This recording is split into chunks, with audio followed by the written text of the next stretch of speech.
Today our guest is Goldie Freedman. Welcome, Goldie. Hi, Lily. So Goldie and I found about a year ago that we're actually related. Our ancestors come from the same little town in Poland called Zelechow, and we found that out over dinner at Goldie's house. So that was a really wonderful, wonderful surprise. Yeah, it was an amazing coincidence that the conversation came up about Zelechow, and then we realised that we were actually related, which we had no idea whatsoever. Yeah. And you and Ellen had just come back from a trip to Poland, which we'll talk about a little bit later. Yes. And I was just thinking, what a shame we hadn't connected and actually found out before. But it's all good, and we'll talk a bit more about that. Now, you're married to Alan Freeman, who is Correct. actually a radio host here on J Air. Yes, he is. Now, I knew Alan years and years ago before he became, in his first instance, a pharmacist. Mm-hmm. We used to hang out while we were still at uni and everything else. Sure. And as you may or may not know, I was away in America for 26 years, came back, didn't recognise Alan. He's really become such an expert in pro-Israel affairs and politics, both here in Australia as well as globally on behalf of Israel. So it was just amazing for me to see how people I had known before had also lived their lives quite independently. So were you, how long have you and Alan been married? Since 1987, so yeah, coming up for, what is it, 31 years, yeah. Was he as involved in politics then, or was he just starting? Not when we were married, no.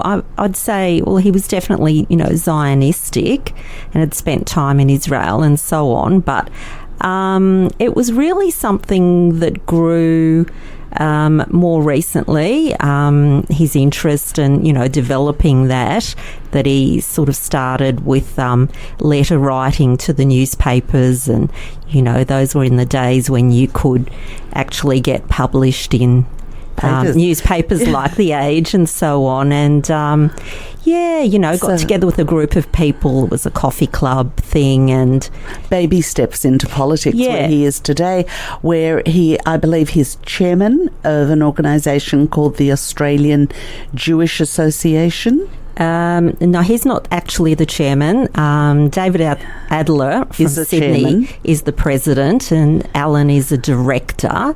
Alan is the chairperson of another one that he started previously, so that was called Australian Voices for Israel, and that was sort of his first foray with a few others into lobbying and advocacy, and this is one of the things that really impresses me. There are a lot of armchair people who sit around and have an opinion, and it's a good thing to have an opinion. Yep. The fact that you're interested and involved is a wonderful thing, but to actually then get up and do something about it, write letters in itself, it doesn't sound like a lot, but it does.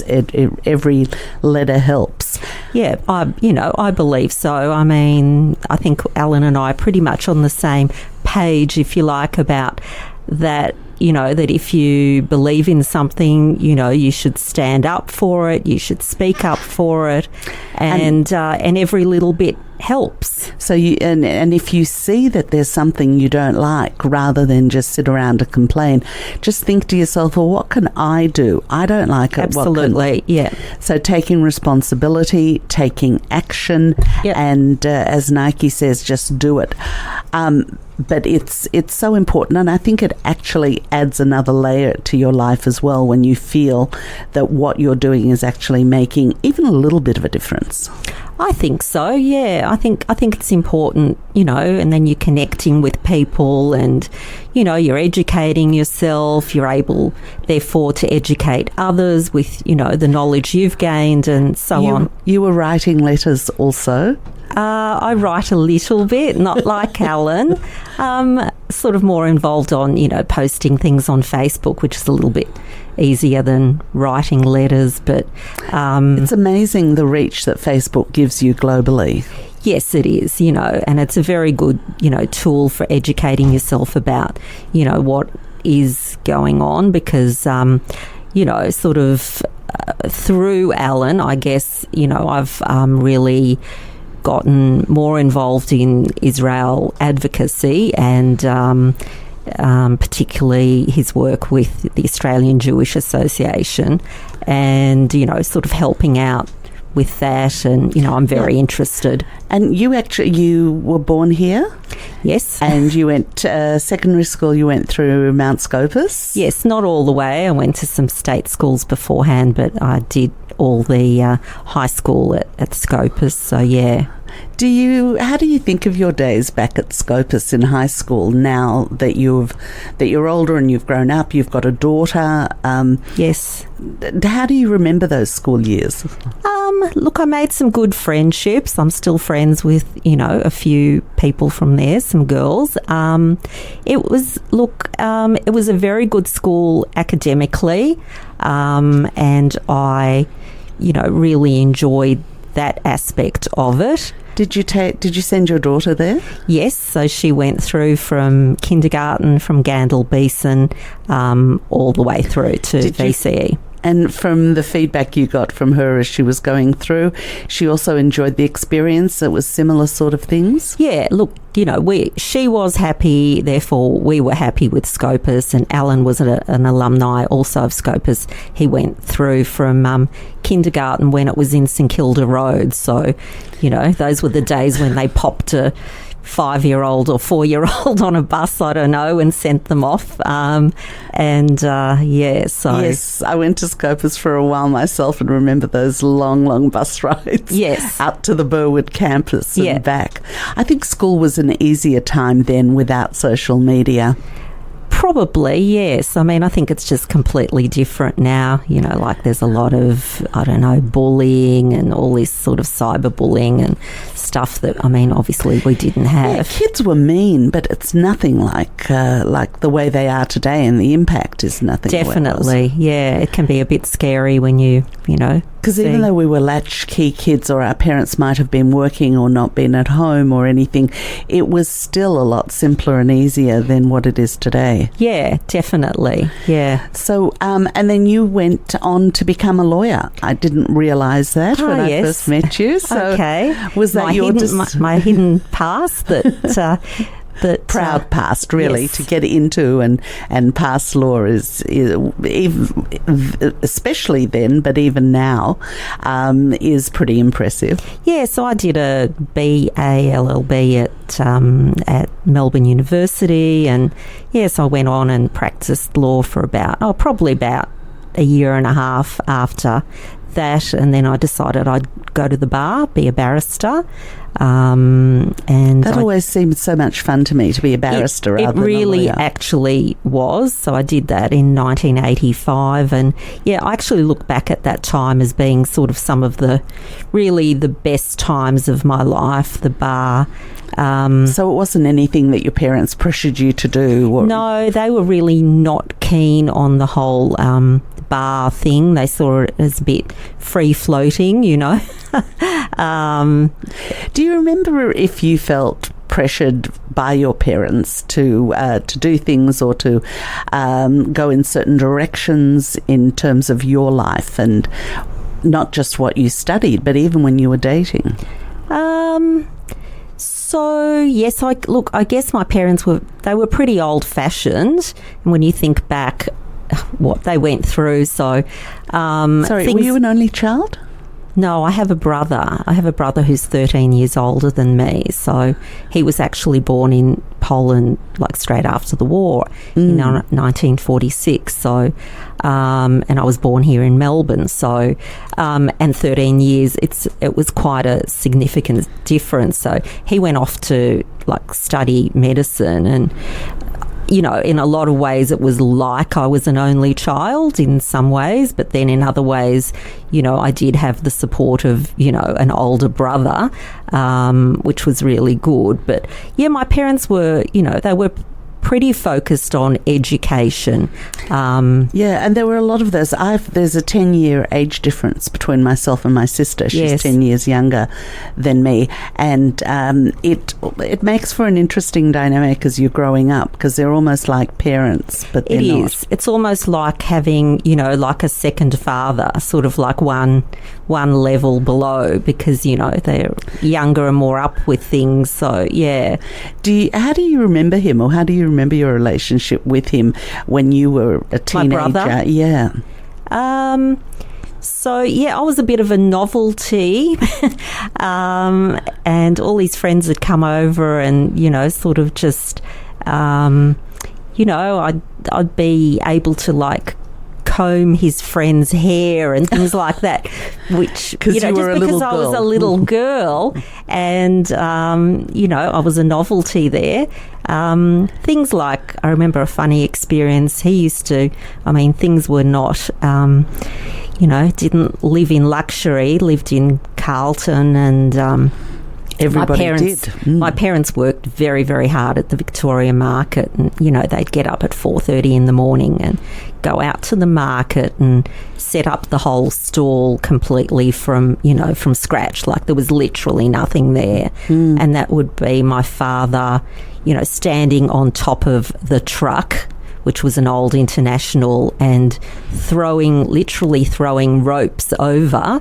My father was literally about 5 foot tall, so this was an incredible feat. But he managed it and set the whole thing up with I think that height thing is a bit of a Zelechow thing. Yes. So they'd take you and your brother with them on the weekends, or? Look, we were pretty well working. Certainly, my brother was. He'd be a doctor during the week, and he'd go out and help on the market on the weekends and do stock buying and things like that, which was pretty incredible. And I also worked there. Look, I'd get up at, I don't know how I did it, to be honest, but get up at like 4:30 in the morning, go out with a driver. That was when my father was not well.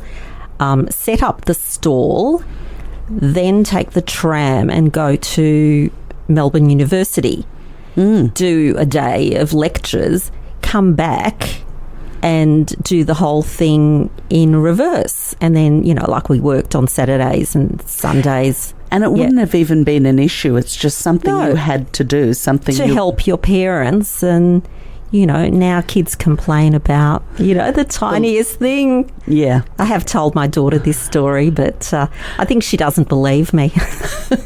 It's something that they can't imagine. Like, my mother used to tell me she was a piano player and she had to trek 6 miles in the snow and in cold. Like that story about, in my day I had to walk barefoot through the snow. And, exactly. Yeah. So the kids of today, I don't know what their story's going to be for their kids.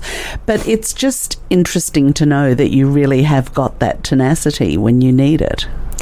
Yes, I saw that my parents worked very, very hard, and that was important. Your brother was helping out. Yeah, and it was just part of life. So you did what you had to do in order to get ahead, and you saw it as normal. That was just normal. It was normal. Yeah. But there was a big sort of Jewish community at the market. A lot of things have been written about the schmutter business and everything. And, you felt like you were actually part of something, the other stall holders.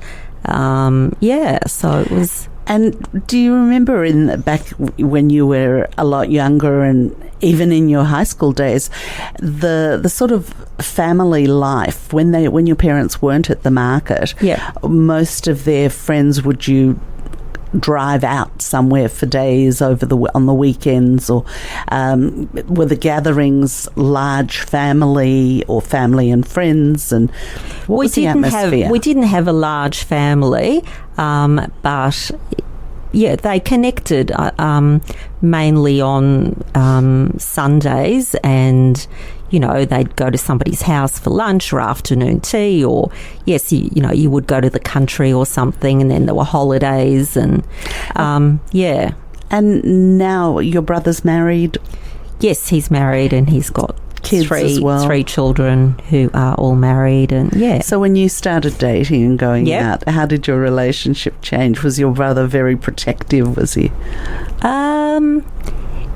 Well, he was actually there, like, we were on holidays in Surfers when I met Alan in Surfers, even though he actually lived in Kew, and I lived in Kew, and we never... and he went to Scopus, but I went to Scopus, but there was that age gap, so we never met, but we actually met in Surfers. And so my brother was one of the first people to, get to meet him, because that was where we met. So he got to approve. I think that they did approve, yes. And what was it about Alan, and when you started going out with him, did you kind of know pretty quickly that he might be the one you married? Yes, I thought you might ask me this question, so I thought about it beforehand. I was definitely interested from the time that I met him, and I thought, nice guy. What were some of the qualities that you can, at the time you probably couldn't have answered this question, but now that you've been married to him, what did you see in him in those early days? He was very thoughtful and kind and interesting, and there was just like a calmness about him, which he still has that sort of you'd call it maybe like a focused calm, but just like a really good energy, like a mensch. You could tell he was a mensch definitely. From the start. Yeah. And he and his family fitted into your family. Yes. Well, his parents had come here like separate, obviously before they were married, with their families before the war. So there was actually sort of quite a big gap, between their life experiences and my parents' life experiences. But, they got on very well, and, they so also spoke Yiddish like my parents. So, that was, in common. But culturally, a lot more Australian, and my parents obviously, Polish. Yep, they got out at a far better time. Yes. But Yiddish, which is also one of my passions and favourite things, the Mamaloshen, is something that's just not only part of your background, but you've also have continued to take Yiddish as an interest further. Yeah, no, well, that's really one of the passions of my life. And so Yiddish was, my first language. So then my parents sent me to E.L. Parrott's Sunday school, E.L. Parrott's kindergarten, and everybody spoke Yiddish, and and then I had to go to school, which was Princess Hill State. So I had to really learn English later, and I already was speaking Yiddish, obviously speaking to my parents. So, and my parents were very keen that I learn Yiddish properly. So I went for 10 years to the Parrott's Sunday school, and that was... I wasn't thrilled in the beginning, because literally I would apparently go, and I do vaguely remember this, hide underneath the couch every Sunday morning, and my mother would pull me out from underneath the couch and sort of, take me down there. And, now I think, it was amazing. It's amazing. So you had your own mind and personality from a very young age. Yes, well, wasn't going to go along. So, but anyway, and then I did the whole 10 years. I got the certificate, which I do have framed and hanging up on my wall. And the fact that Alan spoke Yiddish and his family knew it as well. He actually didn't. Alan is not a Yiddish speaker. He can understand a bit, but his parents didn't speak Yiddish to him. So I was going to ask if you spoke in Yiddish when you didn't want your daughter to know, but I should ask now, does your daughter speak Yiddish so you could talk to her when you didn't want Alan to know? She learnt Yiddish. Yiddish was offered at Scopus for a few years. I think she did take it for 3 years, and she was going to take it as far as VCE Yiddish. In the end, she didn't in VCE, and she did something else. But she hasn't continued with it. But I think that she would still be able to understand and, you know, write, and, you know, like, it's okay. No, so she's got that. Well, I imagine having you and Alan for parents, she's got that Yiddishkeit and Heimishness about her anyway. Yes, well, I was, you know, really, obviously I didn't force her, you know, to take Yiddish, but I was, you know, very pleased when Scopus did, you know, offer it, and she was able to do it, and you know, and follow, I guess, in the family's footsteps, and all of that. So yeah. when Goldie, when you and Alan, how long did you date before you got married? So we met, I think, in 1985. We got engaged in 86 and married in 87. So, yeah. Did he do a big romantic proposal? Or? He did a big romantic proposal at a restaurant, yes. Very nice. And he was very nervous. Good on you, Alan. Yeah. And what about you? What were you thinking in terms of marriage and marrying Alan? Were you sure? You must. It sounds like you were pretty much in love. So yes. And then the concept of marriage and being married to him. I'd say definitely yes. I didn't hang about when he, you know, proposed. I just said yes. I was sure that was what I wanted. Were you worried or concerned about being married, or you just felt that it was the next thing to do because of the way you felt about each other and just took it on without? Yeah, we were in love, and it was, you know, sort of the clear next step, and, you know, haven't regretted it for a moment. And then having the children, how long did you wait before you had your daughter? So married in 87, Gabby was born in 1991, so like 4 years. And was the first year or so challenging, or it was just easy, or? Yeah, no, all good. You know, we moved into a flat we were renting, and you know, I was working as a barrister, and everything was good, and yeah, we travelled a bit. And so the beginning of your marriage was a really solid sort of foundation. Were you finding, they say it's give and take, was there a lot of giving and taking, or it was just it just flowed nicely? It was pretty breezy, I've got to say. Alan is very easy. He's just easy to get on with, to deal with, you know. So yeah, it was all good, really. I would imagine he would be, but you never know. And I wouldn't say so on radio anyway, but this is the truth, yes. So your dreams seem to have been working out from the time you were really a little girl, really, to what your parents had survived in Europe, and then coming to Australia, being able to have a family, and really a family with a brother and both parents, and a great life. And Melbourne, Australia really was a very lucky place to come and be living in as well. Yes, especially, like, we haven't really touched on Carlton, but, you know, living in Carlton, which was, you know, so Jewish, you know, not locking your door, having, you know, neighbours, and could play in the street, all of that sort of thing. You know, it was very special. The shops, all the stores, the shopkeepers. Yes, and Carlton was like Caulfield today, and it kind of moved, I think, because the yeshiva found a place here in the Caulfield area. So even if you weren't Orthodox or you weren't yeshiva, the whole community seemed to move over here, but it was a real community.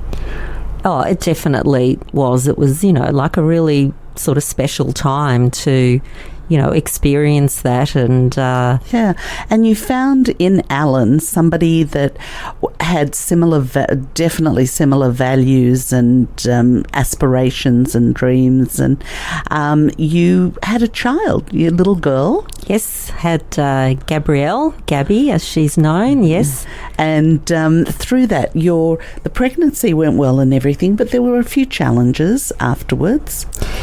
Yeah, kind of So, yes, all great. And I worked up until 8 months, with the pregnancy, all fabulous. But, and then after she was born, look, I just didn't quite feel well and thought that, that was going to pass. But when she was about 2, I really was pretty ill and nobody knew what was wrong with me. And it was that you were just feeling really tired all the time, which would have seemed normal because you had a new baby. Yes, but it was sort of more than that. It was, it was clearly something more than that. And that's the thing, because you were a fairly happy, positive person. You had, your marriage was going well, your career was going well, you loved a lot of things about you. You had a baby, for goodness sake, which was, just adding to the joy. Tell me a little bit about what it was like feeling that there was something wrong, but not being able to really share with anybody or pinpoint what it was. Look, I sort of, went to doctors and in my case, I was diagnosed with chronic fatigue syndrome, and that was pretty well when she was around about 2, more or less. I know some people have go for years without it being diagnosed by anybody.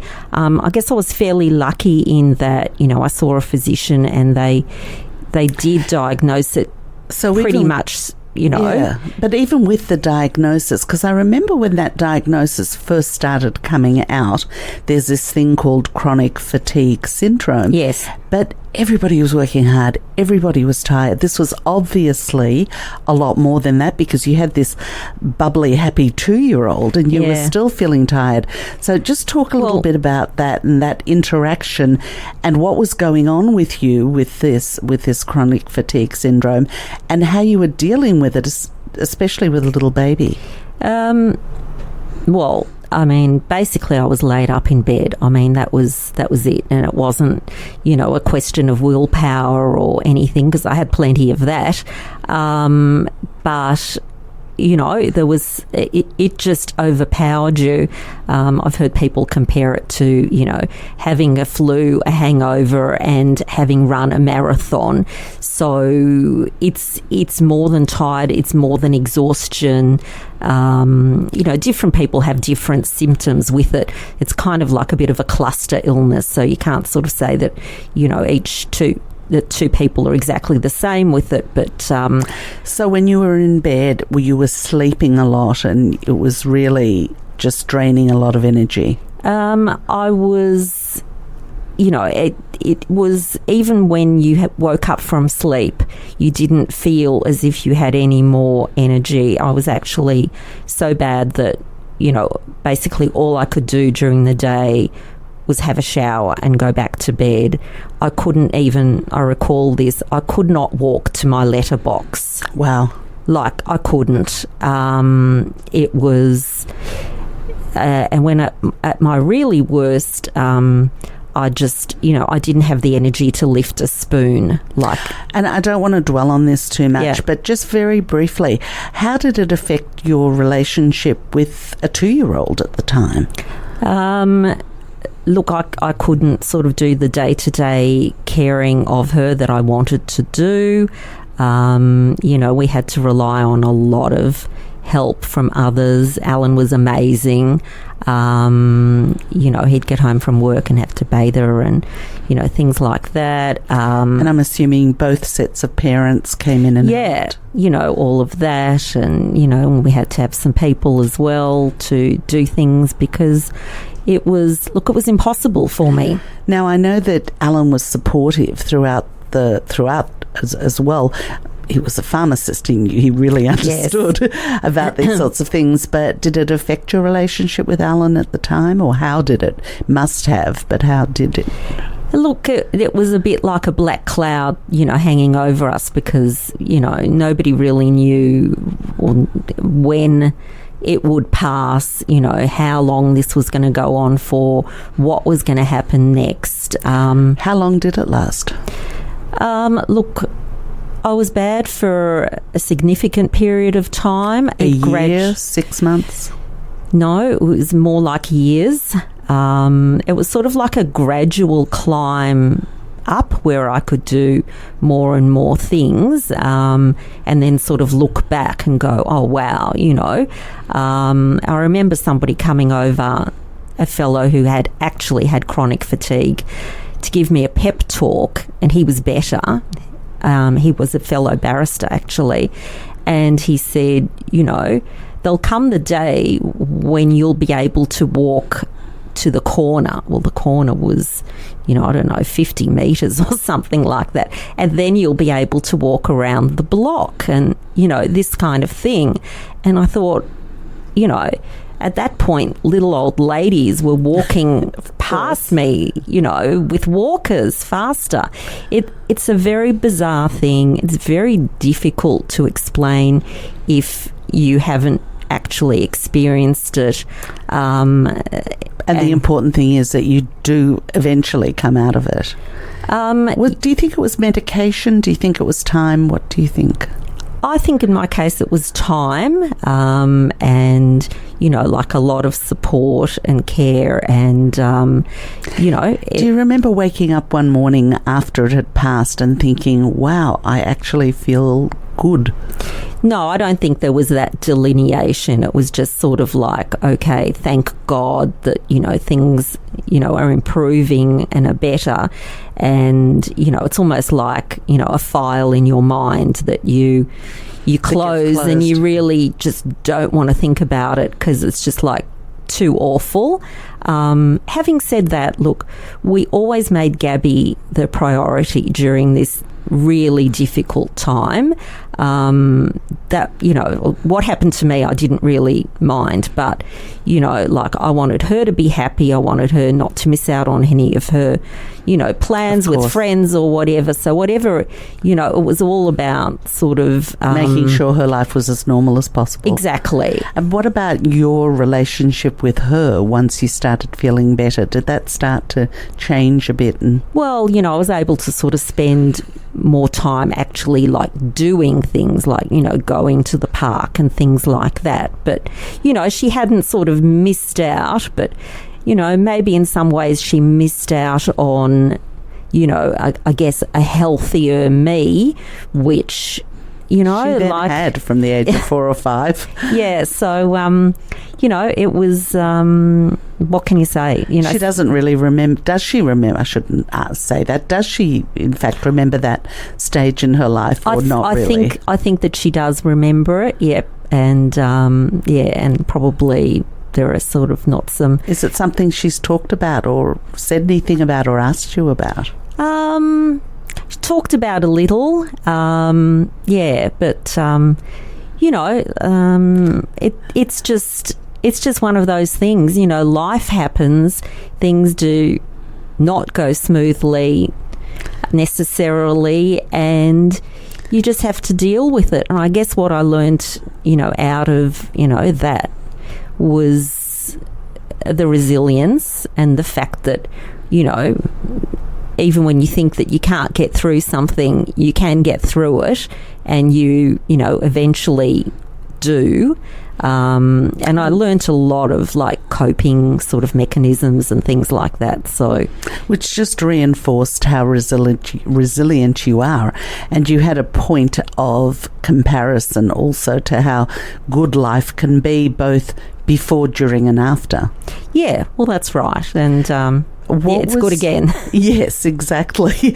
And it gives you, going through any times that are challenging and not great, but having those times, it just really makes you appreciate the good times so much more. That's right. It must have been very hard for your parents and Alan's parents, in fact, after everything that they've gone through, and then to see you like that and then come out of it. So just on the come out of it stage, did you ever have a conversation with your mother or father where they just expressed to you what they were feeling when you were going through it? No, it was more like, thank God, that sort of thing, thank God you're doing better. And, that was very, important to them. And, Yeah. So what are some of the things that you're doing nowadays that you really enjoy and would like to continue or start? Is there a bucket list? But what are you doing now that you really like? So I'm doing, weekly Yiddish reading circle at the Kadima, which, I really enjoy, sort of keeps up the language and improves it. Thinking about joining a conversation class, actually. We're helping Alan with the Australian Jewish Association. I do Australian that. Jewish Association is fabulous organisation. Yes. Please look it up if you haven't heard of it before. Is it australianjewishorsganisation.org, AJA.org? I just Google Australian Jewish Association. I think it is .org. So look, into sort of doing some, exercise, trying to live healthy and going to Pilates and stuff. When you come out of Pilates and exercise, do you feel really good about it? Yes, you do feel very pleased with yourself. Yes, well, I do anyway. So look, because getting motivated to even go is huge for some people. Sorry, huge for me. Once I'm there, it's okay. So that whole concept of sort of being able to go there with a passion to start with is a good one. Yes, well, it's all a process, isn't it? So, absolutely. They say progress, not perfection. So, and what kind of things would you still like to do? Look, travel, more. We didn't leave a lot of time, but we did mention that you went to Poland on that family trip. Can you just talk a little bit about that? So, there was How did it come up? How did it come about? Who went on it with you? All of that. It was basically a family reunion that happened in September 2017. Yes, not last year. And a cousin had found the tombstone of our great-grandfather on a digital website, and he restored the tombstone and suggested a family reunion that we all come and be present on the day of the Yortzeit. Wow. And so I think there was 14 of us. We actually did that. That was in Warsaw. So that was the culmination of the trip for us to be present at the tombstone and pay our respects to the great-grandfather and, light Yortzeit candles and be there. And you have this amazing photograph of the family at the time of the... yes. At the time of the burial. And 1920 and 2017.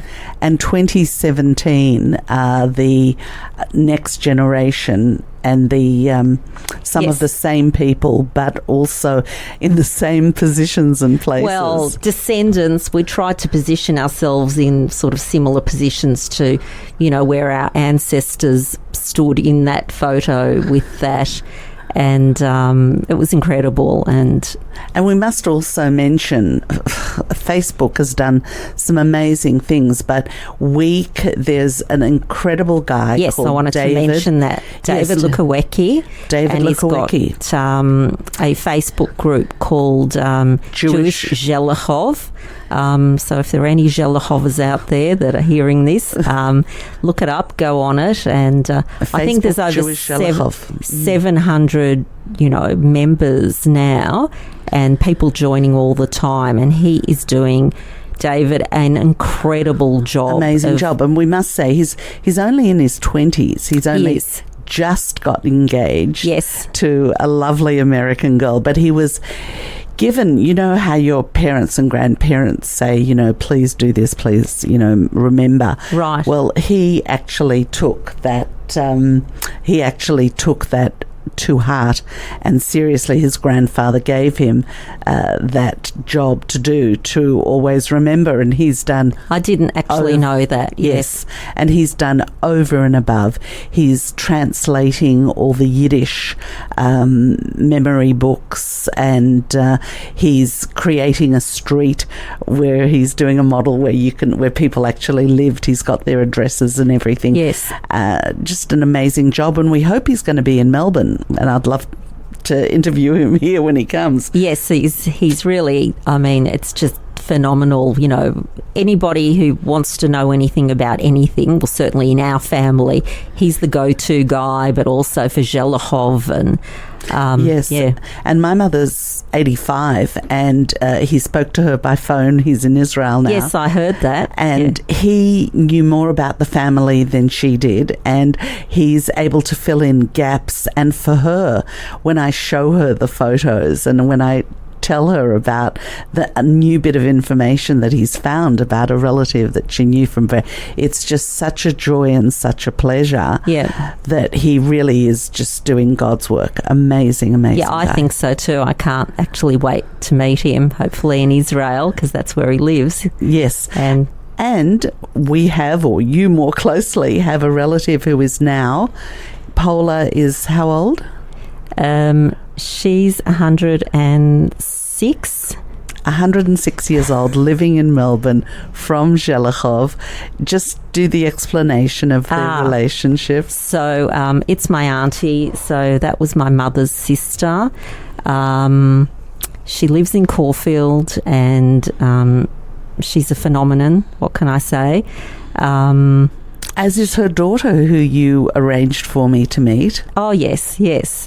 So Auntie Paula, very low key, you know, she doesn't like a lot of fuss, but, you know, she's completely compos mentis and, you know, still looking beautiful, and we're looking forward to the next birthday party, please God, and you know, we'll it's all such celebrate. A history. It really is the history of the family going back to Poland, and here we are. Not only were we not exterminated, but we've grown and flourished, and to live till 106. Really, Kanena horror. Yeah, and she's still, you know, enjoying her life and interested in things around her, which is an absolute blessing, really. Goldie, thank you so much. It's been really lovely speaking to you. My mishpacha. And thank you for keeping me up to date with what's going on locally.